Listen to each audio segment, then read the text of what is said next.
భద్రం కర్ణీభిः శృణుయామదేవాः భద్రం పశ్యేమాక్షభిర్యజత్రాः స్థిరైరంగైस्तुष्टुवागुंसस्तनूभिः व्यशेमदेवहितं यदायुः स्वस्ति न इन्द्रो वृद्धश्रवाः स्वस्ति नः पूषा विश्ववेदाः स्वस्ति नस्तार्क्ष्यो अरिष्टनेमिः स्वस्ति नो बृहस्पतिर्दधातु ओम शांति शांति शांति 124వ పేజీ 11వ కారిక రసాదయో హి ఏ కోశాః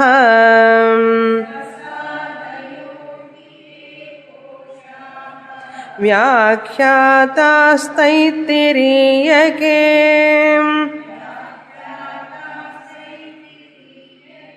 తేషామాత్మా పరో జీవః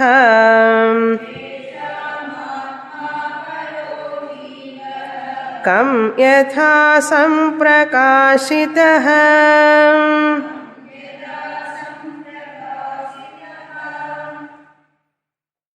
గౌడపాదాచార్యుల వారు ఈ అద్వైత ప్రకరణంలో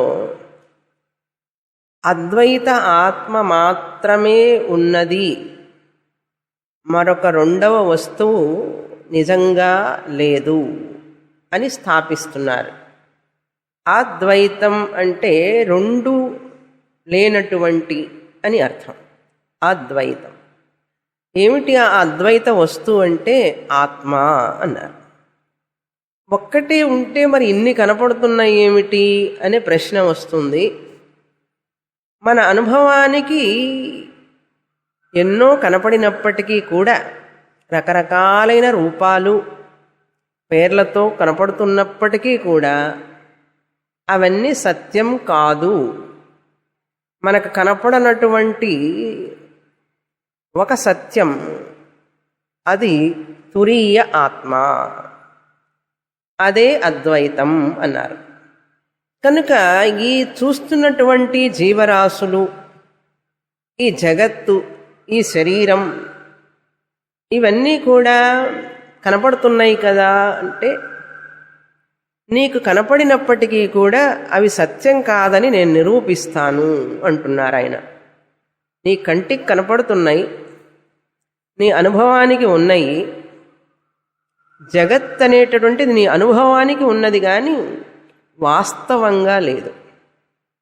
దాని నిజస్వరూపం అది కాదు అని నువ్వు తెలుసుకోవలసిన బాధ్యత, పురుషార్థం, మోక్ష, అదే మనిషి జన్మకి సార్థకత.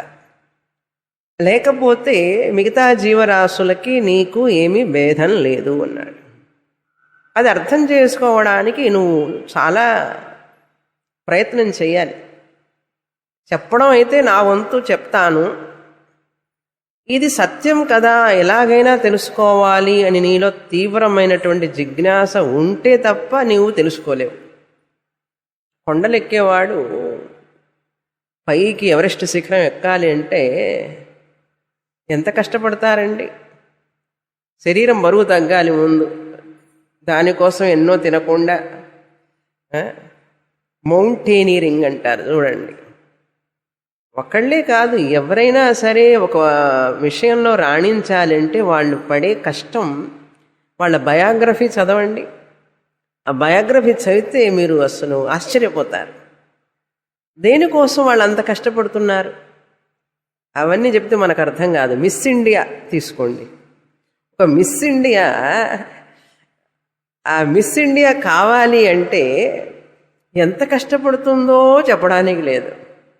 బాడీ కేర్, పళ్ళు కేర్ అంటే ఈ పళ్ళ గురించి, హెయిర్ గురించి, నెయిల్ గురించి, స్కిన్ గురించి, వెయిట్ గురించి, ప్రతిరోజు ప్రతి క్షణం ఎంత ఎక్సర్సైజ్ చేయాలో, ఏమేమి తినాలి, ఏమి తినకూడదు, ఎన్ని రిస్ట్రిక్షన్స్, ప్రతిదీ అంతే ప్రపంచంలో. అదేవిధంగా ఆత్మవిద్య కూడా అంతే. అన్నిటికీ కష్టపడతాం, ఇది దీనికి మాత్రం క్లాసుకి రావడమే పెద్ద కష్టం, అది సంగతి తర్వాత. క్లాసుకి రావడమే పెద్ద ఏదో ఘనకార్యం చేసినట్టుగా భావించుకుంటాం మనం. ఇంకా మననం నిధిధ్యాసనం అన్ని సంగతి తర్వాత. నోట్స్ రాయడమా, వినడమా, నోట్స్ తిరిగి చదవడమా, ఇవన్నీ ఎక్కడ చేస్తామండి మేము అన్నాడు. ఏమండి, అంతమంది అన్ని వాటి కోసం కష్టపడుతూ ఉంటే బ్రహ్మజ్ఞానం మాత్రం తేలికగా రావాలి. బ్రహ్మజ్ఞానం అని అడగరు, మనశ్శాంతి తేలికగా రావాలి. ఎక్కడి నుంచి వస్తుంది? శాస్త్రం అంటుంది బ్రహ్మజ్ఞానం లేకుండా శాంతి లేదు అన్నది. నీకు శాంతి కావాలి, ఆనందం కావాలి. శాస్త్రం అంటుంది శాంతి కావాలా, నీకు ఆనందం కావాలా, శాస్త్రం చదువు అంటుంది బ్రహ్మజ్ఞానం కావాలి. కనుక బ్రహ్మజ్ఞానం పొందితేనే నిజమైన శాంతి. అప్పటి వరకు ఈ జన్మలో మీరు పోస్ట్ పోన్ చేసినా కూడా వచ్చే జన్మలో అయినా సరే మళ్ళీ చదవాల్సిందే. కాకపోతే ఏంటంటే బ్రాట్ ఫార్వర్డ్, నెక్స్ట్ జన్మలో ఎక్కడి నుంచి ఆపామో అక్కడి నుంచి మొదలు పెడతాం, అది తేడా. అంతేగాని మార్గం ఏమీ లేదు. అందుకని ఆ చదివేదేదో వచ్చే జన్మ ఎందుకు, ఇప్పుడే చదివితే సరిపోతుంది కదా, అంతే కదా, ఎందుకు సమయం వృధా చేసుకోవడం ఉన్నారు. సరే, విషయానికి వస్తాం ఇప్పుడు. జీవ సృష్టి, జగత్ సృష్టి నిజంగా జరగలేదు అని విషయాన్ని యుక్తి ద్వారా చదివాం ఇంతవరకు. అంటే లాజిక్, యుక్తి ద్వారా. జీవ సృష్టి లేదు, జగత్ సృష్టి లేదు అన్నారు. ఘటాకాశం, మహాకాశం, కుండలో ఉన్న ఆకాశం, బయట ఉన్న ఆకాశం రెండు ఒక్కటే అన్నారు. ఇప్పుడు ఈ కుండ చెయ్యగానే ఈ కుండలో ఉన్న ఆకాశం పుట్టలేదు కదా. కుండ రాకముందే ఆకాశం ఉన్నది, కుండ రాగానే కుండ ఆకాశం అన్నాం, ఘటాకాశం అన్నాం. అన్నంత మాత్రాన ఘటాకాశం పుట్టిందా? డేట్ ఆఫ్ బర్త్ ఎవరికి? కుండకి. అసలు కొండే లేదంటున్నాడు మళ్ళీ. కొండే లేదంటుంటే ఎక్కడుందండి, మట్టే కదా ఉన్నది, కొండ ఎక్కడున్నది అన్నాడు. సరే, ఆకాశం పుట్టలేదు. అందుకని ఈ ఉదాహరణతో ఏం పోల్చాం? జీవాత్మ ఆకాశంలాగా అంతటా ఉన్నది ఆత్మ. ఈ శరీరం రాగానే, శరీరం పుట్టగానే అంతటా ఉన్న ఆత్మ ఈ శరీరంలో కూడా లభిస్తున్నది, ఆత్మ చైతన్యం. అప్పుడేమైంది? అంతటా ఉన్న ఆత్మకి పరమాత్మ అని పేరున్నది ముందే. ఈ శరీరం రాగానే ఆ పరమాత్మే ఈ శరీరం ఉండడం వలన ఇక్కడ ఇందులో జీవాత్మ అని పేరు వచ్చింది. ఇప్పుడు ఈ జీవుడు పుట్టాడా? మరి పుట్టలేదు. వెళ్ళిపోయింది టీచింగ్ కదా. ఆకాశం లాంటి అంతటా వ్యాపించిన ఆత్మ శరీరం రాగానే జీవాత్మ అని పేరు పెట్టాం, అంతేకాని పుట్టలేదు. అందుకని యుక్తి ద్వారా చెప్పారు ఘటాకాశం, మహాకాశం అని చెప్పి. యుక్తి ద్వారా సృష్టి జరగలేదు, ఇది నిజంగా లేదు, ఈ శరీరాలు కూడా నిజంగా జన్మించలేదు, జీవులు పుట్టలేదు, పుట్టినట్లుగా కనపడుతున్నారు, నీకు ఉన్నట్లుగా అనిపిస్తున్నదే కానీ నిజం కాదు అన్నారు. కానీ మన అనుభవానికి ఈ మాటలు రుచించవు. మనకు రుచించినా రుచించకపోయినా సత్యం సత్యమే కదండి. కనుక సత్యాన్ని అర్థం చేసుకోవడానికి మనం ప్రయత్నం చేయాలి. ఈ 11వ కారిక నుంచి ఏం చెప్తున్నారు? శృత్యా జగత్ నిషేధ, శృత్యా జీవ సృష్టి నిషేధ అన్నారు. శృత్యా జీవ సృష్టి నిషేధ అని. కనుక 4 విషయాలు చూస్తున్నాం మనం. ఏమిటవి? యుక్త్యా జీవ సృష్టి నిషేధ, యుక్త్యా జగత్ సృష్టి నిషేధ, శృత్యా జీవ సృష్టి నిషేధ, శృత్యా జగత్ సృష్టి నిషేధ. నిషేధ అంటే ఏమిటి? లేదు అని స్థాపించడం, దాన్ని నిషేధం అంటారు. శృత్యా అంటే శృతి ద్వారా. గౌడపాదాచార్యులు వారు అంటున్నారు, ఇది నా ఫిలాసఫీ కాదండి, నేనేదో సొంత సాహిత్యం చెప్తున్నాను అనుకోవద్దు, ఉపనిషత్తుల్లో చెప్పబడింది నేను చెప్తున్నాను అన్నారు. అందుకని శృతిలో చెప్పబడినటువంటి దాన్ని ఇక్కడ ఉపయోగిస్తున్నారు. రసాదయోహి ఏ కోశాహ అన్నారు. రసాదయ అంటే కోశాహ అంటే అన్నమయ, ప్రాణమయ, మనోమయ, విజ్ఞానమయ, ఆనందమయ కోశాలని చెప్పి తైత్రీయ ఉపనిషత్తులో చదివాం. కోశాహ 5 కోశములు. రసాదయ అంటే అన్నరసం. అన్నరసం అంటే ఏమిటి? అన్నరసంతో తయారు చేయబడినటువంటి, అంటే ఎక్కువగా అన్నంతోనే వ్యాపించినటువంటి ఈ శరీరం అంతా మనం తిన్నటువంటి ఆహారం వల్లనే కదా తయారైంది. కనుక దీనికి అన్నమయ కోశం అన్నారు. అన్నమయ కోశం అంటే ఏమిటి? అన్నం ద్వారా తయారు చేయబడినటువంటిది శరీరం. ఆదయ అంటే ఎక్సెట్రా, మొదలైన అంటే ప్రాణమయ కోశ, మనోమయ కోశ, తర్వాత విజ్ఞానమయ కోశ, ఆనందమయ కోశ. అందుకని రసాదయ ఏ కోశాహ, ఏ కోశములైతే పంచకోశాలుగా చెప్పబడి తైత్రీయంలో ఉన్నదో, వ్యాఖ్యాతాః చెప్పబడినదో ఎక్కడ? తైత్తిరీయకే, తైత్రీయ ఉపనిషత్తునందు. ఇది శృతి ప్రమాణం. శృత్యా అని చెప్పారు కదా, అందుకని శృతి ప్రమాణం. తైత్తిరీయకే శృతి ప్రమాణం. తేషాం ఆత్మా పరో జీవః. తేషాం ఆత్మ, వాటి యొక్క సారం ఏమిటి? ఈ 5 కోశాలు ఉన్నాయి చూసారా? ఆత్మ అంటే చెప్పాను కదా, గొలుసు యొక్క ఆత్మ ఎవరండి? బంగారం. ఈ కుండ యొక్క ఆత్మ ఎవరు? మట్టి. అంటే అది ఉంటే, ఏది ఉంటే అది ఉంటుందో అది దాని ఆత్మ. వాడు నా ఆత్మ అండి, నా పంచప్రాణం అండి అంటుంటాడు. అంటే అది లేకపోతే నేను ఉండలేను అని చెప్పడానికి ఆత్మ అంటుంటాం. ఈ చీరకి ఏది ఆత్మ అండి? దారం, నూలు. అది లేకపోతే ఇది ఉండలేదు, దాన్ని ఆత్మ అంటారు. ఈ పంచకోశాలకి ఆత్మ ఎవరండి? ఎవరు ఆధారం అంటే చెప్తున్నారు ఇక్కడే. జీవ పరహ, పరజీవ అంటే పరమాత్మ అని అర్థం. జీవాత్మ పరమాత్మ. ఆ పర ఆత్మ, పరహ అంటే పరమాత్మ. ఈ జీవులందరికీ కూడా, ఈ 5 కోశాలు ఉన్నటువంటి జీవులందరికీ కూడా వాటి యొక్క సారం ఏమిటి అంటే ఆత్మ అన్నారు. పరమాత్మ. పరజీవ అంటే పరమాత్మ అని అర్థం. ఆనంద ఆత్మ బ్రహ్మపుచ్చం ప్రతిష్ఠ తైత్రీయోపనిషత్తులో చూసాం. కనుక ఆనంద ఆత్మే వీటి యొక్క సారం అని అర్థం. ఆత్మ అంటే కంటెంట్ అంటారు. ఆ ఆత్మ కనుక లేకపోతే ఈ శరీరం ఉండదు. తల ఆడిస్తున్నాం, నవ్వుతున్నాం, చేస్తున్నాము అంటే శరీరం శరీరంగా ఉన్నది, నేను మనిషిని అని చెప్తున్నావు అంటే ఎవరి వల్ల చెప్తున్నావు? ఆత్మ వల్లనే.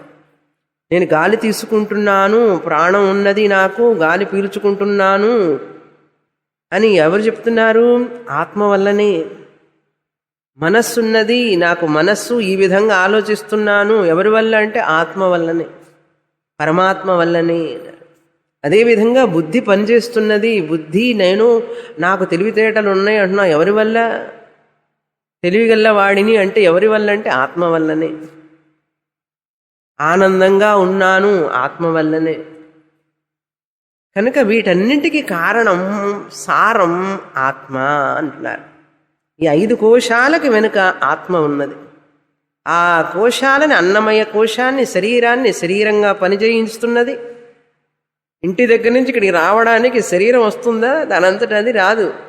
ఆ చైతన్యమైనటువంటి ఆత్మ ఉంటేనే ఇది కదులుతుంది, లేకపోతే కదలదు. మాట్లాడలేదు, వినలేదు, ఆలోచించలేదు. కానీ అది కంటికి కనపడదు. అందుకని ఒక ఉదాహరణ గుర్తుపెట్టుకోవాలి మనం ఎప్పుడు. బల్బు ఉన్నది, కానీ దానంతట అది ప్రకాశాన్ని ఇస్తుందా? ఎలక్ట్రిసిటీ ఉంటే గానీ బల్బులో నుంచి కాంతి రాదు. ఎలక్ట్రిసిటీని చూడలేం. ఎలక్ట్రిసిటీని ఎలా గ్రహిస్తున్నాం? బల్బు ద్వారా, ఫ్యాన్ ద్వారా.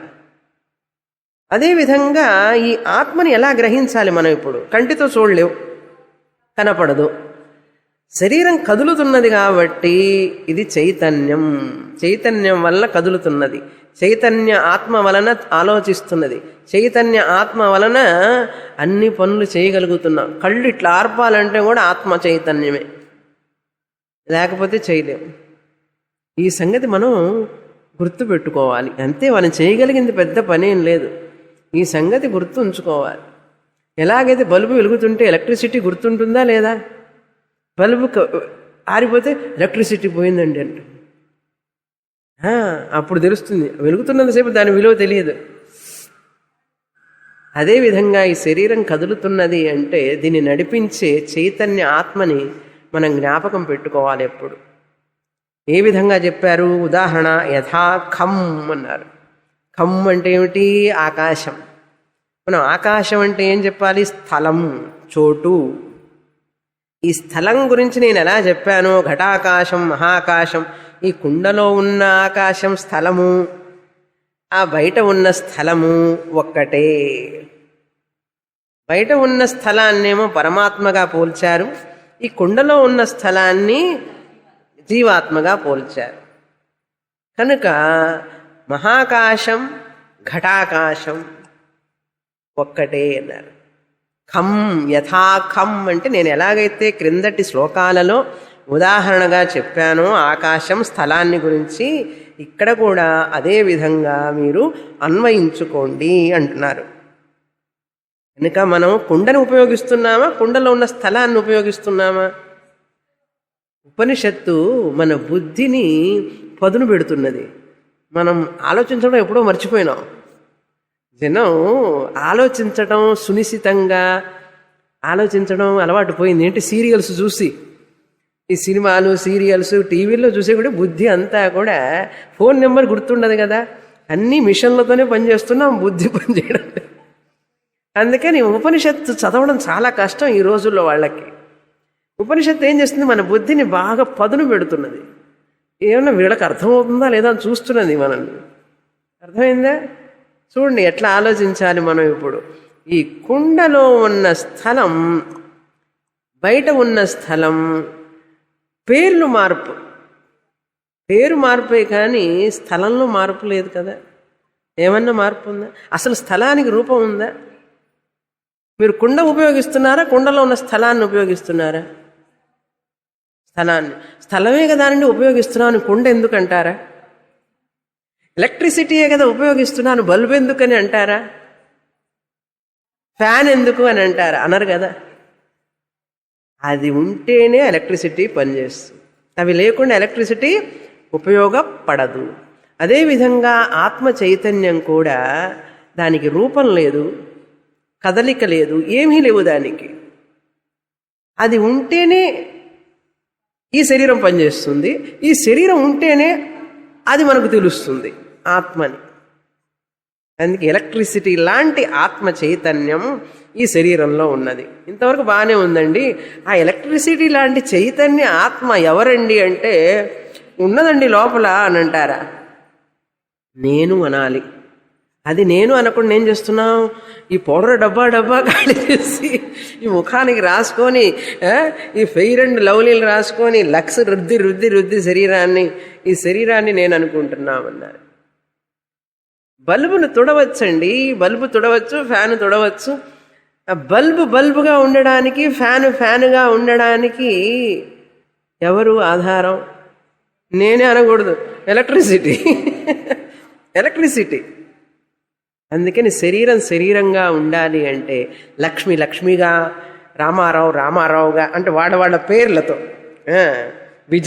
విజయగా, వాణిగా, అలా సుబ్బలక్ష్మి, ఏదో లక్ష్మి, మీ పేర్లు మీరుగా ఉండాలి అంటే ఆత్మ ఉంటేనే. ఇప్పుడు ఆ పేర్లతో ఉన్నటువంటి శరీరం నిజమా, ఆత్మ నిజమా? కనుక ఆత్మ నేనే అనేటటువంటిది నిశ్చయ జ్ఞానం రావాలి. ఇప్పుడు మీరు మనుషులా కాదా అంటే కొంచెం ఆలోచించుకొని చెప్తానండి అంటారా? ఏమండి 5 నిమిషాలు ఇవ్వండి నాకు టైం అని అడుగుతారా? ఏమండి అందులో సందేహమే లేదు, నేను మనిషిని. నేను ఒకవేళ అనుమానం కాదులే కొంచెం ఆలోచించుకో అద్దంలో చూసుకొని చెప్పంటే కూడా ఏమంటారు? మీరు 100 సార్లు అడిగినా 1000 సార్లు అడిగినా నేను మనిషిని ఎలా చెప్పగలుగుతున్నారు?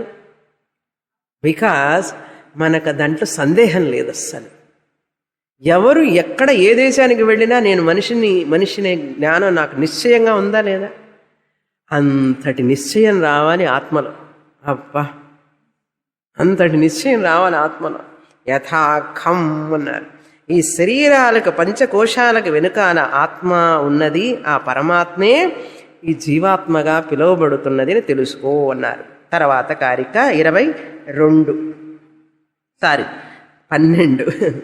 12 ద్వయోర్మధు జ్ఞానే పరం బ్రహ్మ ప్రకాశితం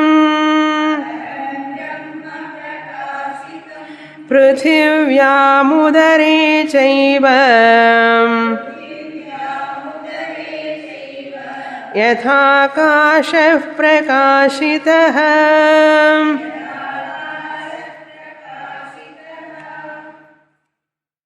యథా రెండో లైన్లో చూడండి. యథా ఆకాశః పృథివ్యాం ఉదరే చ ప్రకాశితః. పృథివ్యాం అంటే ఈ భూమి యందు. ఇప్పుడు బయట ఆకాశం అంటే స్థలం ఉన్నది కదా, పృథివ్యాం అంటే ఈ భూమండలం మీద స్థలం ఉన్నదా? చూసారా మీరు? స్థలాన్ని చూసారా అండి? తీసుకెళ్ళి గ్రౌండ్ దగ్గర మా ప్లాట్ అండి అంటాడు. ప్లాట్ ఏది మీ ప్లాట్ అంటే ఇదేనండి మా ప్లాట్ అంటాడు. అక్కడ స్థలాన్ని చూపిస్తున్నావు నువ్వు, మా స్థలం ఇదేనండి అని చూపిస్తున్నావు. నేను అడుగుతాను, స్థలం నువ్వు కళ్ళతో చూసావా అన్నాడు. అవునండి ఇదేనండి అన్నాడు. నువ్వు భూమిని చూస్తున్నావు, స్థలం చూడలేదు. భూమిని చూపించి మా స్థలం ఇదేనండి అంటున్నాడు.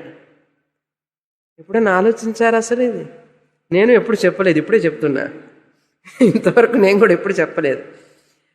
ఆ ప్లాట్ దగ్గరికి తీసుకెళ్ళి మా స్థలం అండి అంటాడు. ఆలోచించండి బాగా.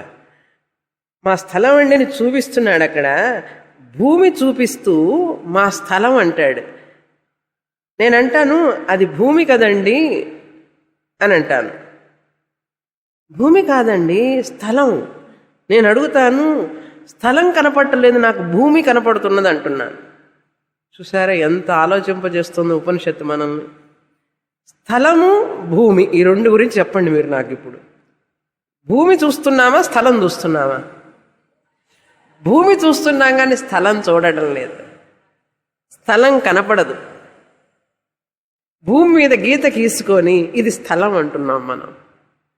1000 చదరపు అడుగులు, స్క్వేర్ ఫీట్ భూమిని కొలిచి ఆ భూభాగాన్ని పైన ఆ కొలతలకు మధ్యలో ఇది నా స్థలం అంటున్నాం.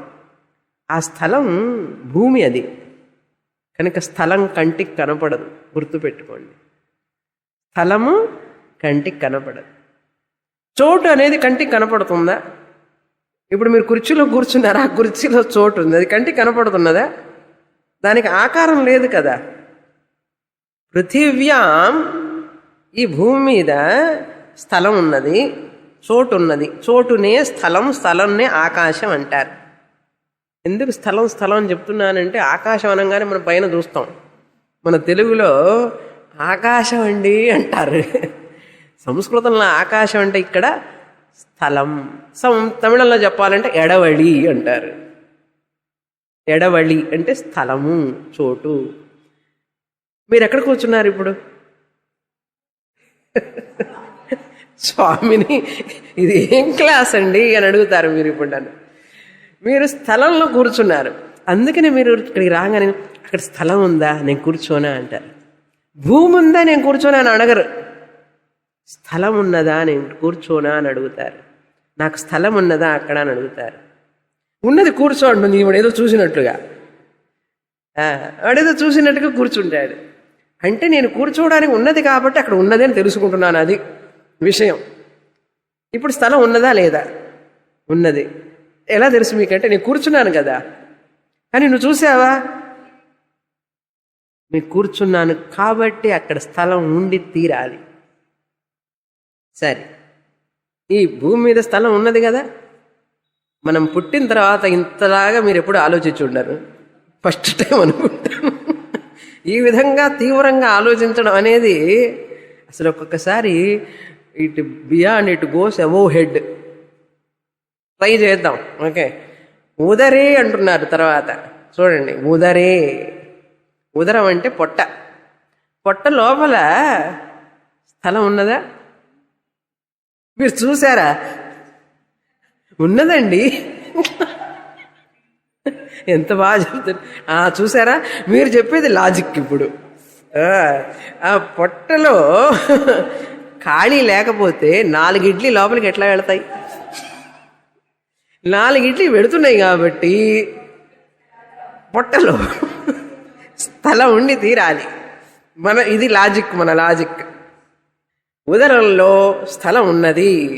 4 ఇడ్లీ లోపలికి వెళ్ళడం వలన ఆహారం లోపలికి వెళ్ళి ఉంటున్నది కాబట్టి స్థలం ఉండడం వలననే వెళుతున్నది. ఇది మన లాజిక్ కదా. ఉపనిషత్తే చెప్తున్నది చూడండి. పృథివ్యాం ఉదరే. స్థలం బయట ఉన్నది, లోపల ఉన్నది, పొట్టలో కూడా ఉన్నది. ఉదరే చ ఏవ ప్రకాశిత. తెలుస్తున్నది మనకు. పొట్టలో ఉన్నదని తెలుస్తున్నది, బయట ఉన్నదని తెలుస్తున్నది. బయట ఉన్నది ఎలా తెలిసింది? ఇప్పుడు మనం కూర్చుంటున్నాం, అక్కడ చోటు ఉన్నది అంటున్నాం. ఇది మా స్థలం అండి అని చెప్తాం. అలా చెప్తే బాగా అర్థం అవుతుంది. ఇది మా చోటు అండి, 3 సెంట్లు చోటు, 4 సెంట్లు చోటు అంటుంటాడు. అంటే పృథివ్యాం, భూమి మీద, పొట్టలో స్థలం తెలుస్తున్నది. ప్రకాశిత. ప్రకాశిత అంటే తెలుస్తున్నది. అదేవిధంగా మధుబ్రాహ్మణే. మధుజ్ఞాని అంటే బృహదారణ్యకోపనిషత్తులో చెప్పబడినటువంటి మధుబ్రాహ్మణమునందు, అక్కడ బ్రాహ్మణం అంటారు. బ్రాహ్మణం అంటే బృహదారణ్యకోపనిషత్తులో ఒక్కొక్క సెక్షన్ని, భాగాన్ని బ్రాహ్మణం అని పేరు. చాప్టర్, సెక్షన్ అంటారు చూసారా ఇంగ్లీష్లో. చాప్టర్ అయితే అధ్యాయం, సెక్షన్ అయితే బ్రాహ్మణం అని పేరు. ఇక్కడ బ్రాహ్మణం అని అనకుండా మీటర్కి రాదని చెప్పి శ్లోకానికి జ్ఞాని అంటున్నారు. మధుజ్ఞాని అంటే మధుబ్రాహ్మణే.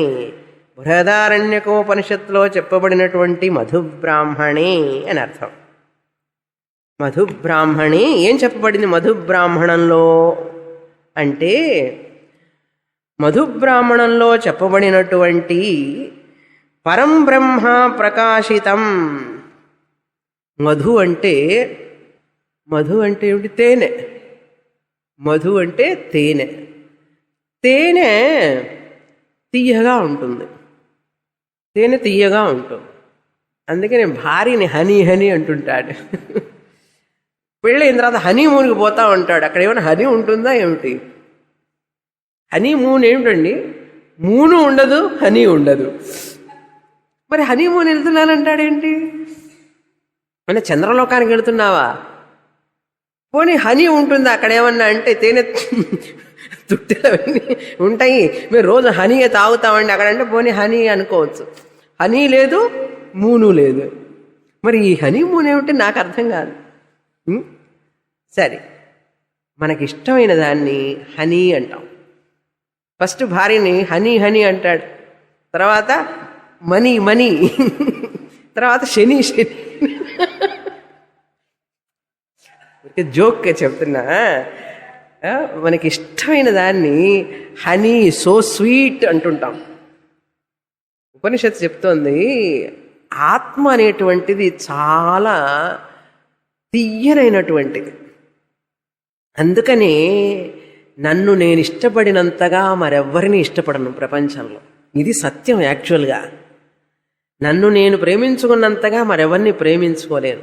నన్ను నేను ప్రేమించుకొని తర్వాత నాకెవరైనా ఉపయోగపడుతూ ఉంటే వాళ్ళని ప్రేమిస్తాను. ఇదే కదండి సత్యం. ఇందులో అసత్యం ఏం లేదా, వాస్తవం ఇది. అందుకని బృహదారణ్యకంలో మధు బ్రాహ్మణంలో మధు అంటే ఆత్మ అని అర్థం. ఆ ఆత్మని చెప్పేటప్పుడు ఏం చెప్తున్నది ఉపనిషత్తు అంటే, ఇయం పృథివీ సర్వేషాం భూతానాం మధు అన్నది. ఈ పృథివీ, వాయు, అగ్ని, జలం ఇవన్నీ ఉన్నాయి చూసారా, పంచభూతాలు. ఈ పంచభూతాలన్నీ కూడా మధు లాంటివి, ఆత్మ. వీటన్నిటికీ ఆధారం ఆత్మ. మధు అంటే ఆత్మ అని అర్థం. పరం బ్రహ్మ ప్రకాశితం. పరబ్రహ్మ అంటే పరమాత్మ చెప్పబడింది ఈ బ్రాహ్మణంలో అంటున్నారు.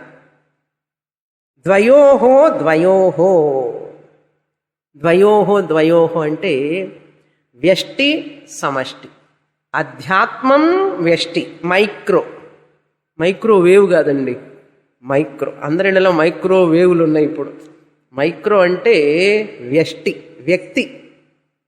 ఒక వ్యక్తి వ్యష్టి అంటాం. అంతా కలిపితే సమష్టి, సమస్తాన్ని సమష్టి అంటాం. అధ్యాత్మం వ్యక్తి, సమస్తం సమష్టి ఈజ్ అధిభూతం. అధిభూతం. ఈ రెండు చెప్పబడినాయి. అధ్యాత్మం, అది దైవం. అధ్యాత్మం, అది దైవం అంటే ఈ దేవతలు ఉన్నారు చూసారా, అగ్ని, సూర్య, చంద్ర, వీళ్ళందరూ కూడా అది దైవం. వాళ్ళు అది అధ్యాత్మంలో ఉంటారు, వ్యష్టిలో సమష్టి అన్నారు.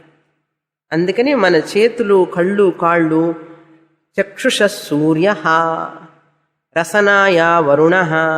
వరుణ దేవత ఈ యొక్క నాలుకని అనుగ్రహిస్తూ ఉంటాడు. అందుకే నాలుక రుచి తెలుస్తున్నది అంటే, నాలుక ఎప్పుడు తడిగా ఉంటుంది చూసారా, తడి ఆరిపోతే. నాలుక తడి ఆరిపోయిందంటే ఏమిటి అర్థం? అవుట్, డిస్పోజ్ చేయండి అని అర్థం.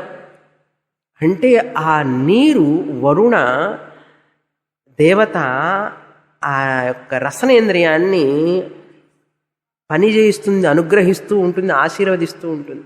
కళ్ళకి సూర్యదేవత, చెవులకి ఆకాశ దిగ్దేవత, తర్వాత ముక్కుకి అశ్విని దేవతలు. తత్వబోధలో చూసామన్నీ. ఈ యొక్క చర్మానికి, త్వగింద్రియానికి వాయుదేవత. అందుకే వాయు ఇక్కడ స్పర్శ తెలుస్తుంది చూసారా.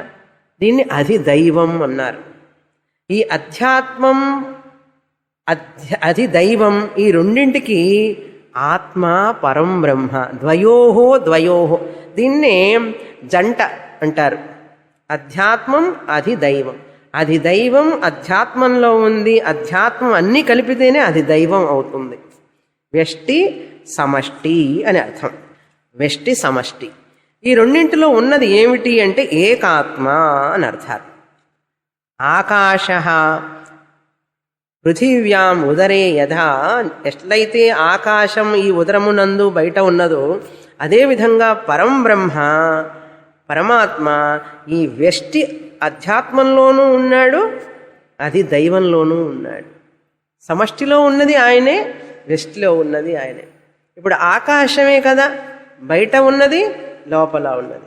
మా ఇంట్లో ఉన్న చోటు వేరు, మీ ఒంట్లో ఉన్న, మీ పొట్టలో ఉన్న ఆకాశం వేరు, ఆయన పొట్టలో ఉన్న ఆకాశం వేరు అని చెప్తారా? చోటు ఒక్కటే అన్నారు. ఒక్కటే అది. కానీ ఆ చోటు మారొచ్చు, కానీ ఉన్నది ఒకటే. ఎక్కడ ఉన్నది అని కాదు, ఆ చోటు అనేది ఉన్నది ఒక్కటే. పరం బ్రహ్మ ఏకాత్మ. ఈ వ్యక్తిలో, ప్రతి వ్యక్తిలో ఉన్నది అదే, దైవాల్లో కూడా ఉన్నది అక్కడే. అది దైవం అంటారు. సూర్య, చంద్ర, అగ్ని, వాయు, వరుణ. ఏమండి, అగ్నిదేవత ఎక్కడుందండి అంటాడు. అగ్నిదేవత ఎక్కడుందేంటి? థర్మామీటర్ పెట్టుకొని చూస్తే తెలుస్తుంది ఎక్కడుందో. దేవుడు లేడుట, దేవుడు లేడట. నువ్వు గాలి పీల్చుకుంటున్నావు చూసావా, ఆ గాలి ఎవరు? అది దైవం. వాసన చూస్తున్నావా, వాయువు, అశ్విని దేవతలు, ఇవన్నీ అది దైవమే కదా. నీ శరీరం పనిచేయడానికి కారణమే అది దైవం. దైవం లేదంటామేమిటి? దేవుడు ఉంటేనే ఈ శరీరం పనిచేస్తున్నది. ఇప్పుడు మీరు చెయ్యి ఇట్లా పైకి ఎత్తుతున్నారంటే హస్తయోర్ ఇంద్ర, ఇంద్రదేవత. పాదయోర్ విష్ణు, కాళ్ళు నడుస్తున్నాయి అంటే విష్ణుదేవత. వాళ్ళు కంటికి కనపడరు, ఆ దేవతలందరూ కంటికి కనపడకుండా వీటిని పనిచేయిస్తుంటాడు. అందుకని కాళ్ళున్నా కూడా నడవలేడు అంటే ఏమిటి? ఆ విష్ణు దేవత అనుగ్రహం లేదు అని అర్థం. చేతులు ఉన్నాయి కానీ రాయలేకపోతున్నాడు, పని చేయడం లేదు. కారణం ఏమిటి? ఆ ఇంద్రుడి దేవత కళ్ళు ఉన్నాయి కనపట్టలేదు, సూర్య దేవత అనుగ్రహం లేదు అని అర్థం. అందుకని ఉదయాన్నే లేచి సూర్య నమస్కారాలు చేస్తాం. అర్థమైందా? కనుక ఈ వ్యష్టి సమష్టి మీద ఆధారపడింది. సమష్టి దేవతలందరూ ఇక్కడ ఉన్నారు ఈ శరీరంలో. ఈ రెండింటికి ఆధారం ఏమిటి? పరం బ్రహ్మ, పరమాత్మ, చైతన్యం. లేకపోతే ఈ శరీరం పనిచేయలేదు, దేవతలు పనిచేయలేరు. కనుక దేవతలకి ఇంద్రి శరీరానికి ఆధారం మధు, పరం బ్రహ్మ అని చెప్తున్నారు ఇక్కడ. కనుక ఈ జన్మ అనేటువంటిది లేనే లేదు. ఈ శరీరం పుట్టింది కానీ పరమాత్మకి జన్మ లేదు. అర్థమైందా? ఆకాశం, ఉదరాకాశం, ఉదరాకాశం అనేది ఈ పొట్టలో ఉన్న ఆకాశం పుట్టిందా? ఉదరం పుట్టడం వల్ల ఉదరాకాశం అని పేరు వచ్చిందండి. ఉదరాకాశం తెలుసా? ఉదరాకాశం అంటే పొట్టలో ఉన్న ఆకాశం. ఈ ఉదరాకాశం పుట్టిందా చెప్పండి మీరు. మీకు ఘటాకాశం అర్థం కాకపోతే అర్థం కాకపోయినా పర్వాలేదు. ఈ ఉదరాకాశం, ఆకాశం, ఉదరాకాశం పుట్టిందా? లేదు. ఎవరు పుట్టింది? ఉదరం పుట్టింది కానీ ఆకాశం పుట్టలేదు. ఎందుకంటే నీ ఉదరం రావడానికి ముందే ఆకాశం ఉంది, అక్కడ చోటు ఉంది, స్థలం ఉన్నది. స్థలంలో ఉదరం వచ్చిందా? ఉదరంలో స్థలం వచ్చిందా? స్థలంలో ఉదరం వచ్చింది. అదేవిధంగా ఈ శరీరంలో ఆత్మ పుట్టిందా? ఆత్మలో శరీరం పుట్టిందా? ఆత్మలో శరీరం పుట్టింది. అంతేగాని ఆత్మని నేనైనప్పుడు ఆత్మని నేను, ఆత్మకు పుట్టుకుందా? లేదు. కనుక శరీరం పుట్టింది కానీ నేను ఆత్మనైన నేను పుట్టలేదు. కానీ శరీరం పుట్టడం వల్ల ఏమైంది? ఇప్పుడు నేను పుట్టాను అంటున్నావు. శరీర పుట్టుకని నీ పుట్టుకగా తీసుకున్నావు. తీసుకొని ఏం చేస్తున్నావు? నాకు పుణ్యం పాపం ఏమండి ఈ జన్మతో చాలండి స్వామిని, నెక్స్ట్ జన్మే ఉంది, ఇప్పుడే లేదు నీకు జన్మ, వచ్చే జన్మ గురించి ఎందుకు మాట్లాడదాం? అడుగుతారు పైగా వచ్చి, స్వామిని నాకు ఇదే లాస్ట్ జన్మ కదా, నాకు ఇంక మళ్ళీ జన్మే వద్దన్నారు. అవును, నిజంగా నీకు నెక్స్ట్ జన్మ లేదని చెప్పాలి నేను. ఎందుకంటే జన్మ ఉందని అనుకుంటున్నాడు కదా. అందుకని అవును, నీకు నా క్లాస్కి వచ్చిన తర్వాత నీకు ఎందుకు జన్మ ఉంటుంది అని చెప్పాలి. శాస్త్రం చెప్తుంది భ్రాంతి అదే. చిన్నపిల్లలు ఆడుకుంటుంటారు చూసారా, ఇక్కడ నాణ్యాన్ని పెట్టి ఆ కాయిన్ పెట్టి ఒత్తుతారు. బాగా గట్టిగా ఒత్తిన తర్వాత వాడు ఏం చేస్తాడు, అది 3 సార్లు ఇట్లా ఇట్లా కొడితే కింద పడుతుంది. అప్పుడు ఎవరు కింద పడంగానే ఆ కాయిన్ వీడికి అనమాట, వాడికి వస్తుంది అనమాట. అందుకని గట్టిగా ఒత్తిన తర్వాత వాడు ఏం చేస్తాడు, వీడి కళ్ళు మూసుకుంటాడు. అప్పుడు వాడు నొక్కి గట్టిగా తీసిస్తాడు ఆ కాయిన్ని, ఆ పెట్టిన దాన్ని తీసిన తర్వాత వీడి పైన వెనకాల కొడుతూ ఉంటాడు. ఇంకా పడలేదు ఉంటే కదా పట్టానికి. వాళ్ళందరూ నవ్వుతూ ఉంటారు, అరే ఇంకో దెబ్బ కొట్టాను, ఇంకో దెబ్బ ఉంటే కదండి పడటానికి. మరి వీడికి ఉన్నట్లు అనిపిస్తున్నదే అన్నాడు, గట్టిగా నొక్కాడు కదా. అందుకని తీసిన తర్వాత కూడా అది ఉన్నట్లుగానే అనిపిస్తుంది. అవునా? ఆడారా ఈ గేమ్ చిన్నప్పుడు? నేను ఆడాను. చిన్నపిల్లందరూ ఇట్లా ఆడుకుంటూ ఉండేవాళ్ళం. ఆ నొక్కడం వలన అది అక్కడ ఉన్నట్లుగానే అనిపిస్తుంది. వాడు తీసేసి ఇక్కడ ఉన్నట్లుగా భ్రమ నాకు. అందుకని ఇక్కడ కొట్టించుకుంటున్నాడు లేకపోయినప్పటికీ కూడా. అయితే ఈ కథ ఎందుకండి అంటే, మనకు జన్మ లేకపోయినా కూడా ఈ శరీర జన్మని నా జన్మగా తీసుకొని, ఏమండి నాకు ఇదే చివరి జన్మ, నాకు ఇంక జన్మ వద్దు, మరో జన్మ వద్దండి నాకు. ఎందుకంటే ఇది జన్మ ఉంది, నాకు పుణ్యం పాపం ఇవన్నీ ఉన్నాయి, కష్టాలు పడుతున్నాను నేను, కనుక ఇటువంటి కష్టాలు ఇంక మళ్ళీ ఇంకా వద్దు. అదే కాదు, నేను పడిన కష్టాలు ఇంకెవ్వరు పడకూడదండి, అది వేరే. నా అంతలా ఎవరు కష్టపడకూడదుట. అసలు నువ్వు శరీరమే కాదు. ఈ శరీరానికి వచ్చే బాధలు వ్యాధులు నీవి కాదు. కానీ భ్రాంతి వల్ల, అజ్ఞానం వల్ల ఈ శరీరం నువ్వనుకుంటూ, ఈ వచ్చే సమస్యలన్నీ నీవనుకుంటూ బాధపడుతూ క్యాస్ట్రాయిల్ ఫేసు పెట్టుకొని ఆవదం దాగిన ముఖంలాగా నువ్వు సుఖంగా ఉండవు, ఎవరిని సుఖంగా ఉండనివో. శాస్త్రం చెప్తుంది ఇలా అవసరమే లేదు, నువ్వు ఆత్మస్వరూపానివి అంటోంది. మధు అన్నారు. పరం బ్రహ్మ ఆత్మ ఈ శరీరంలో ఉండగానే పరంబ్రహ్మ ఏమైపోయినాడు పాపం, జీవాత్ముడిగా అనుకుంటూ భావిస్తూ గురువు ముందు కూర్చొని నాకు జ్ఞానం చెప్పండి, మోక్షం ఇవ్వండి అని అడుగుతున్నాడు. ఇస్తాను నాయన కూర్చో అని చెప్తున్నారు గురువు గారు. అందుకనే శాస్త్రం శిష్యుడి లెవెల్కి దిగుతున్నది చూడండి. ఇప్పుడు నెక్స్ట్ శ్లోకంలో ఏమండి సృష్టి లేదు సృష్టి లేదంటారు. ఒక ప్రశ్న, ఇప్పుడు సృష్టి లేదన్నారు, జీవులు లేరు అన్నారు, మరి ఈ పూజలు పునస్కారాలు వ్రతాలన్నీ ఎందుకండి? కర్మకాండంలో చెప్పింది కదా ఉపనిషత్తు అని ప్రశ్న వస్తుంది. సంసారమే లేదు, ప్రపంచమే లేదు, జీవులు పుట్టలేదు, శోకం లేదు, మోహం లేదు, ఆనందము బ్రహ్మ అంటున్నారు మీరు. అట్లయితే ఈ వేదంలో చెప్పినటువంటి కర్మకాండలు, పుణ్యపాపాలు పోవాలి, నీకు పుణ్యాన్ని సంపాదించుకో, పాపం పోవాలి, మంచి పనులు చెయ్యి, గుళ్ళు కట్టించు, గుళ్ళుకెళ్ళు, గోపురాలకెళ్ళు, ఇవి ఎందుకు చెప్తున్నది ఉపనిషత్తు? నేను ఆత్మనే అయితే దానికి ఉపనిషత్తు చెప్తోంది, నువ్వు ఆత్మవే అయినప్పటికీ కూడా నీకు తెలియకపోవడం వల్ల, నువ్వు అది తెలుసుకోవడానికి కావలసిన అర్హత పొందడానికి ఇవన్నీ చెప్పబడినాయి అంటున్నారు. తర్వాత కారికలో 13వ కారిక చదువుతాం. జీవాత్మనోరనన్యత్వం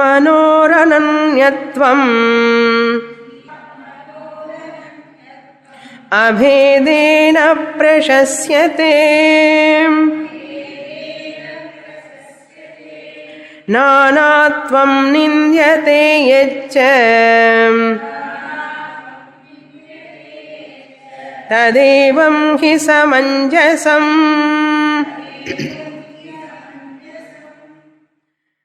జీవాత్మనః అనన్యత్వం. ఈ జీవాత్మలన్నీ కూడా యత్ పృథక్త్వం అంటే ఈ జీవులు ఒక్కొక్క జీవుడు అని చెప్పాం కదా, ఆమె ఒక జీవి, ఈమె ఒక జీవి, రకరకాల జీవులు ఉన్నాయని చెప్తున్నాం. పృథక్ పృథక్ అంటే వేరు వేరుగా అనేక మంది జీవరాశులు ఉన్నారు. ఈ అనేక జీవరాశుల్లో అనే కదా ఉపన్యాసమే మొదలు పెడతాం.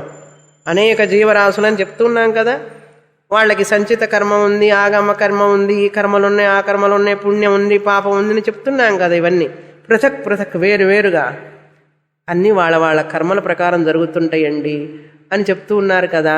ఈ పృథక్త్వం, ఈ భేదం, ఇవన్నీ కూడా ఇవన్నీ చెప్పబడినాయి. ఉత్పత్తేహే ప్రాక్ ప్రకీర్తితం. ఉత్పత్తి అంటే ఈ సృష్టికి ముందే కర్మకాండలో చెప్పబడినాయి వేదంలో. నీకు పుణ్యం కావాలి, మోక్షం కావాలి అంటే, స్వర్గం కావాలంటే నువ్వు ఇట్లాంటి కర్మలు చెయ్యి, స్వర్గానికి వెళతావు, ఇటువంటి పూజలు చెయ్యి, ఈ దేవాలయానికి వెళ్ళు, ఆ దేవతకి ఈ విధంగా పూజ చెయ్యి, ఈ విధంగా అర్చన చెయ్యి, అభిషేకం చెయ్యి, ఇవన్నీ చెప్పబడినాయి, భేదాలు చెప్పబడినాయి అని చెప్తున్నారు. మొదటి లైన్లో ఇవన్నీ ఎందుకు చెప్పబడినాయి? జీవాత్మనః అనన్యత్వం అభేదేన ప్రశస్యతే. 13వ కారికలో జీవాత్మనః అనన్యత్వం, ఈ జీవాత్మలు వేరు రకరకాలుగా ఉన్నారు అని చెప్పడం అన్నమాట. జీవాత్మనః అనన్యత్వం అంటే వేరు కాదు అని చెప్తున్నది ఉపనిషత్. అనన్యత్వం అంటే వేరు కాకుండా ఉండడం. అభేదేన ప్రశస్యతే, ఈ జీవాత్మ పరమాత్మ. అభేదం అంటే ఏమిటి? భేదం లేదు అని చెప్పబడుతోంది. జీవాత్మ పరమాత్మ ఐక్యం చెప్పబడింది శాస్త్రంలో. జీవాత్మే పరమాత్మ, పరమాత్మే జీవాత్మ ఐక్యం అని చెప్పబడింది. అదే మోక్షం అని చెప్పబడింది. అయితే ఏమిటి అంటే, ఈ ధ్యానం, ఈ ఉపాసనలు, పూజలు ఇవన్నీ దేనికి? ఆత్మ పరమాత్మే అయినప్పుడు ఇవన్నీ ఎందుకు చెప్పాలి అంటే, నానాత్వం నింద్యతే యచ్చ తదా ఏవ తదేవ హి సమంజసం. ఇవన్నీ కూడా ఎందుకు చెప్పబడినాయి అంటే సాధనగా చెప్పబడినాయి. ఎలాగంటే మనిషి ఒకేసారిగా ఆత్మ విషయాన్ని అర్థం చేసుకోలేడు. అందుకని కర్మకాండ చెప్పాలి. ఇవన్నీ చేస్తే కానీ మనిషికి చిత్తశుద్ధి ఏర్పడుతుంది. అప్పుడు కానీ మనిషికి ఈ ఆత్మజ్ఞానం రాదు. అందుకని ఇన్ని చెప్పబడినాయి. ఏ విధంగానైతే సృష్టి ఉంది, ఈ సృష్టిలో ఈ జీవరాశులన్నీ పుట్టినాయి. గౌడపాదాచార్యుల వారు ఏమంటున్నారు? జీవుడు పుట్టలేదు, సృష్టి లేదు, ఏమీ లేదన్నారు. మీరు ఏమీ లేదంటే ఆ కర్మకాండంతా ఎందుకండి అనే ప్రశ్న. అర్థమైందా? వ్రతాలు, నోములు, యజ్ఞాలు, యాగాలు ఇవన్నీ ఎందుకండి? రాధా కళ్యాణం, రాముడి కళ్యాణం, రుక్మిణీ కళ్యాణం, ఈ కళ్యాణాలన్నీ ఎందుకు, ఇవన్నీ ఎందుకు చేయాలి మనం అని ప్రశ్న వస్తుంది కదా. మరి ఈ సృష్టి లేకపోతే కర్మకాండ ఎందుకు చెప్పాలి అని అంటే ప్రశ్న వేస్తే అవన్నీ కూడా శృతి మన యొక్క లెవెల్కి దిగి వస్తున్నది. టీచరు ఎంఎస్సి పిహెచ్డి అంతా చదివి వస్తుందండి. క్లాసుకు వచ్చింది 4th స్టాండర్డ్ స్టూడెంట్కి చెప్పేటప్పుడు ఆవిడ వాడి లెవెల్కి దిగి రావాలి. అంతేగాని నేను కాలేజీలో మాట్లాడినట్టుగా ప్రొఫెసర్ లాగా మాట్లాడతానంటే కుదరదు. 4వ తరగతి చదువుకునేవాడికి ఎలా చెప్పాలో వాడి లెవెల్కి దిగాలి. 50 ఏళ్ల టీచర్ 5 ఏళ్ల పిల్లవాడి లెవెల్కి దిగాలి. అదే శృతి కూడా మన లెవెల్కి దిగుతున్నది. మన లెవెల్కి దిగి చెప్పాలి. ఏం చెప్తుంది? సృష్టి ఉన్నది, ఈ సృష్టిలో నువ్వు కష్టాలు ఉంటాయి, నీకు పుణ్య పాపాలు ఉన్నాయి, ఈ కర్మలు చెయ్యి, ఈ కర్మలు చేస్తే నీకు పాపం పోతుంది, ఈ కర్మల వలన పుణ్యం వస్తుంది, ఈ పుణ్యాన్ని సంపాదించుకో అని చెప్పి శృతి చెప్తున్నది. ఎందుకు చెప్తుంది అంటే గౌడపాదాచార్యుల వారు అంటున్నారు, అందులో అది ముఖ్యం కాదు, అది గౌణం అంటున్నారు. అది పరమార్థంగా తీసుకోకూడదు. నింద్యతే యశ్చ అన్నారు. శాస్త్రం నిందిస్తుంది ఆ యొక్క ద్వైతాన్ని. దేనికంటే మనం మంచినీళ్ళు తీసుకురారా అంటాం, మంచినీళ్ళు తీసుకురా అంటారు. మీరేం చేస్తారు? స్వామిని వచ్చారని చెప్పి వెండి గ్లాసులో మరీ తీసుకొస్తారు మంచినీళ్ళు. నేను మంచినీళ్ళు తెమ్మంటే వెండి గ్లాస్ ఎందుకు తెచ్చావు? నేను అడుగుతాను, నేను మంచినీళ్ళు కదా తెమ్మన్నాను, గ్లాస్ ఎందుకు తెచ్చావు అని అడిగాను అనుకోండి, ఏం చెప్తారు? స్వామిని గ్లాసు లేకుండా నీళ్ళు ఎట్లా తీసుకొస్తాం అన్నారు. అవునా? పాయసం ఇస్తాం, పాయసం ఎలా తీసుకొస్తారు? వెండి కప్పులో. స్వామిని అయితే వెండి కప్పు, మామూలు వాళ్ళైతే గ్లాస్ కప్పు, ఇంకా మామూలు వాళ్ళైతే స్టీల్ టంబ్లర్ ఏదో ఒకటి గ్లాసు ఇస్తాం. అంటే పాయసం ఇచ్చేటప్పుడు ఇవన్నీ ఎందుకండి? పాయసం కదా ఇవ్వాలి. సరే ఇచ్చారనుకోండి, మంచినీళ్ళు తెచ్చారు వెండి గ్లాసులో, నేనేం చేయాలి? వెండి గ్లాసుతో సహా స్వాహా చేస్తానా? చేయను కదా. ఇప్పుడు మీకు నీటిలో తాత్పర్యమా, వెండి గ్లాసులో తాత్పర్యమా? 10 పైసలు నీరు ఖర్చు, గ్లాసు చాలా కాస్ట్లీ, చాలా కాస్ట్లీ కదని చెప్పి గ్లాసు మింగుతామా? మింగం కదా. పాయసం తెచ్చారు కదా అని చెప్పి. దీనికంటే కూడా రైల్లో వెళ్ళేటప్పుడు వాడు మనకు టీ ఇస్తాడు. నేను టీ కాఫీ తాగనని చెప్తున్నా. మామూలుగా అందరూ పేపర్ కప్పులోనే ఇస్తాడు కదా, ప్లాస్టిక్ కప్పులోనో పేపర్ కప్పులో ఇస్తాడు. ఇవ్వంగానే ఏం చేస్తారు? నేను టీ కాఫీ అడిగితే కప్పు ఇస్తావేందని అంటారా? సరే తీసుకున్న తర్వాత ఏం చేస్తారు? టీ మాత్రం తాగి ఆ కప్పు బాగుండి ఇంటికి కూడా తెచ్చుకుంటారు. అది నలిపేసి పారేస్తాం. కనుక ఇప్పుడు మీకు తాత్పర్యం ఎందులో ఉన్నదండి? టీ లేకపోతే పాయసం లేకపోతే మంచినీళ్ళు, అందులోనే కానీ ఇవి లేకుండా తీసుకురాలేము. అవునా? కర్మకాండ కూడా కప్పు లాంటిది, అది అర్థం. విషయం ఏమిటి? పాయసం. పాయసం ఏ పాలతో చేసాం, రుచి ఇది మనకు పాయసంలో ఉంది తాత్పర్యం. కాకపోతే కాసేపు చూస్తాము, గ్లాసు బాగుంది, ఎక్కడ కొన్నారు, డిజైన్ అంటాం, అంతేకాని పాయసం తాగి ఏం చేస్తాను నేను? ఆ కప్పుని పక్కన పెట్టేస్తాను. అందులో తాత్పర్యం లేదు. అదే చెప్తున్నారు ఇక్కడ చూడండి. తదేవహి సమంజసం నానాత్వం నింద్యతే అంటే ఇవన్నీ కూడా నిందించింది ఉపనిషత్తు. ఈ భేదాలన్నీ కూడా ఉపనిషత్తు నిందించింది అని చెప్తున్నారు. ఎక్కడ నిందించిందంటే ఉపనిషత్తుల్లో చెప్పబడింది, మృత్యోస్స మృత్యుమాప్నోతి ఇహ నానేవ పశ్యతి. ఎవరైతే వేరువేరుగా ఇవన్నీ చూస్తారో వాళ్ళందరూ కూడా మళ్ళీ పునరపి జననం పునరపి మరణం జనన మరణాల చక్రంలో పడతారు అన్నది కనుక నిందించింది.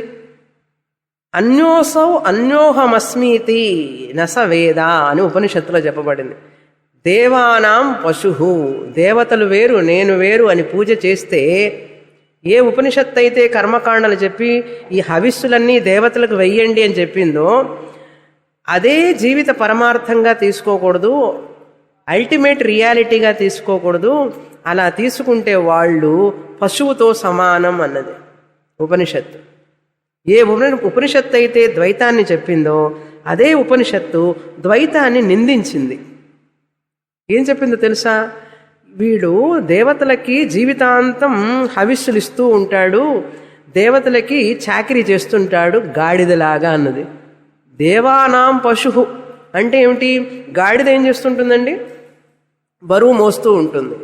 వీడు కూడా ఏం చేస్తుంటాడు? దేవతలకి అన్నీ ఇస్తూ వాళ్ళకి చేస్తూ వాళ్ళు చెప్పినట్లుగా ఈ యొక్క మనిషి కూడా జీవితాంతం జీవిస్తూ ఉంటాడే. కానీ ఈ ద్వైతంలో తాత్పర్యం లేదు. ద్వైతం అంటే ఏమిటి? ఇవి అవి ఇన్ని రకాలు ఉన్నాయి చూసారా, ఉపనిషత్తు నిందిస్తున్నది. అందుకని ద్వైతం లేకుండా అద్వైతం అసాధ్యం, అద్వైతం లేకుండా ద్వైతం అసంపూర్ణం. ద్వైతంతో మొదలు పెట్టాలి, దేవుణ్ణి పూజించాలి, అర్చన చెయ్యాలి, తర్వాత ఆ దేవుడు నాకంటే వేరు కాదు అని తెలుసుకోవడం అద్వైతం. దేవుణ్ణి విడిగా పూజించడం ద్వైతం. ముందు దేవుణ్ణి విడిగా పూజించు, నానాత్వం విడివిడిగా పూజించు, రకరకాల నీ ఇష్టం. కానీ ఈ శ్వాస వదిలి లోపల ఈ శరీరం, ఆ భగవంతుడు నాకంటే వేరు కాదు, భగవంతుడు అంతటా ఉండడం వల్ల, ఈ శరీరంలో ఉండడం వల్ల ఆయన స్వరూపం ఆత్మ, నా స్వరూపం కూడా ఆత్మ అని తెలుసుకో, ఈ శరీరం ప్రాణం వదిలి లోపల అంటుంది శాస్త్రం.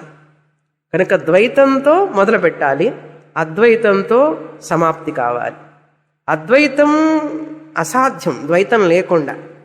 ఎలాగైతే పాయసం తీసుకురాలేరు కప్పు లేకుండా, కప్పు అనేది ద్వైతం అండి, పాయసం అద్వైతం. కనుక అద్వైతాన్ని స్వీకరించండి, ద్వైతాన్ని వదిలిపెట్టండి. ద్వైతం లేకుండా అద్వైతం రాదు. కప్పు లేకుండా పాయసం రాదు కదా. పాయసం తాగుతారా, కప్పు తాగుతారా? అద్వైతాన్ని ఆస్వాదించండి ద్వైతం ద్వారా అన్నారు. కానీ ఈ పిచ్చి జనం ఏం చేస్తుంటారు? ద్వైతంలోనే ఉంటారు. ఉంటే ఏమవుతుందంటే మళ్ళీ నెక్స్ట్ బర్త్ అంటుంది శాస్త్రం. కనుక ఈ జన్మలోనే తెలుసుకున్న వాడికి ఆనందం, తెలుసుకోకపోతే దుఃఖం. మృత్యోస్స మృత్యుమాప్నోతి అన్నాడు. దేవానాం పశు సహా కృపణ అంటున్నది శాస్త్రం. శాస్త్రంలో చెప్పింది ఎవరికి కావాలి? మన అవసరాల కోసం మనకు శాస్త్రం ఎంత ఉపయోగపడుతుందో అంతవరకు ఉపయోగించుకుంటున్నాం మనం. కానీ శాస్త్రం మనకి ఇంకా ఎంతో ఇస్తున్నది. అది అర్థం చేసుకునే సమయము లేదు, వినే సమయం మనకు అంతకంటే లేదు, ఓర్పు లేదు, ఓపిక లేదు. ఓర్పు ఓపిక శక్తి ఉన్న వాళ్ళకే అది లభిస్తుంది, అది లేని వాళ్లకు లభించదు.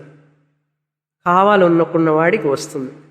ఏషియన్ గేమ్స్కి వెళ్ళారు వాడు, చూడండి ఎంత కష్టపడితే వాళ్ళకి గోల్డ్ మెడల్ బ్రాంజ్ మెడల్ వస్తున్నాయి. మీరు వెళ్ళండి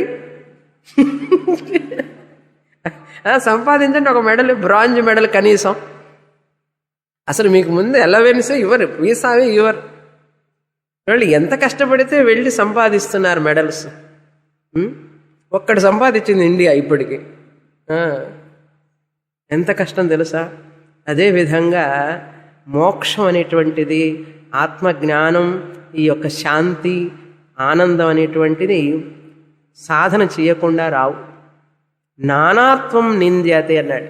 స్కూల్లోకి వెళ్ళాలి, 5వ తరగతి చదివి మళ్ళీ 6వ తరగతి 7, 8 అట్లా వెళ్ళాలి. ఎట్లాగో ఈ క్లాస్ వదిలిపెట్టాలి కదా. 6వ తరగతికి వెళ్ళాలంటే 5వ క్లాస్ వదిలిపెట్టాలి. 5వ క్లాస్ ఎట్లాగైనా వదిలిపెట్టాలి కదా, ఇంకెందుకు మళ్ళీ వెళ్ళడం అని అనకూడదు. బురదలో కాలు పెట్టడం ఎందుకు, కడుక్కోవడం ఎందుకు?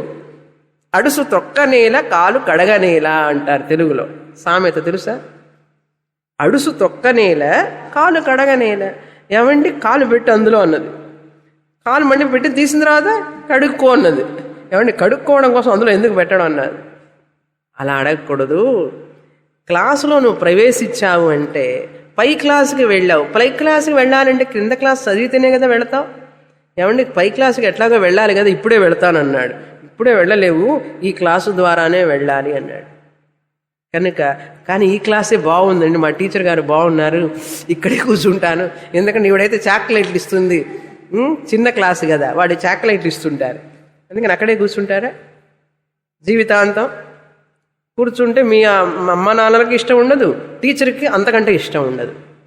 శాస్త్రం కూడా అంతే, కర్మకాండ కూడా అంతే, ద్వైతం కూడా అంతే. దేవుడు వేరు, నేను వేరు. ఈ పూజలు పునస్కారాలన్నీ కూడా ఎల్కేజీ యూకేజీ లాంటివి. అవి లేకుండా ఈ ఆత్మజ్ఞానం అద్వైత జ్ఞానం రాదు. అది రావాలి అంటే ఇవి కావాలి. ఇవే పరిపూర్ణము కాదు.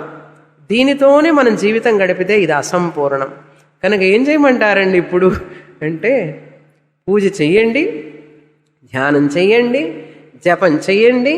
ఇవన్నీ చెయ్యడం దేనికోసం అంటే దేవుణ్ణి వేరుగా ఆరాధించి ఒక రోజుకి ఆ దేవుడు నాకంటే వేరు కాదు, ఆయన ఆత్మస్వరూపం, నేను ఆత్మస్వరూపాన్ని తెలుసుకోండి అని చెప్తున్నది ఉపనిషత్తు.